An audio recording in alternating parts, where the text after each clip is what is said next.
বৃষ্টির দিনে খিচুড়ি না হলে কি হয় নাকি? তাই আজকের দিনে বানিয়ে নিলাম এই স্পেশাল খিচুড়িটি, হাতে মাখা খিচুড়ি। প্রথমে আমি এখানে আলু গাজর কেটে নিয়েছি, পেঁয়াজও কেটে নিয়েছি, কিছু কাঁচামরিচ সহ। এখানে চাল নিলাম আর মুসুর ডাল দিয়েছি। এই খিচুড়িটা আমি শুধুই মুসুর ডাল দিয়ে করছি, কোনো মুগ ডাল বা অন্য ডাল ইউজ করিনি। তো সমান সমান যতটুকু চাল ততটুকু ডাল।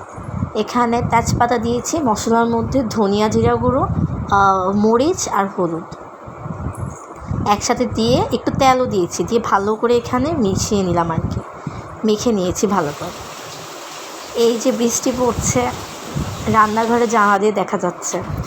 এখানে পরিমাণ মতো জল দিয়ে আমি বসিয়ে দিয়েছিলাম। কিছুক্ষণ পরে এই তো জল শুকিয়ে এরকম হবে, তখন আমি আবার ভালো করে একটু নাড়াচাড়া করে নেব। ঘরে যদি কিছু নাও থাকে তখনও এরকমভাবে খিচুড়ি করে খাওয়া যায়।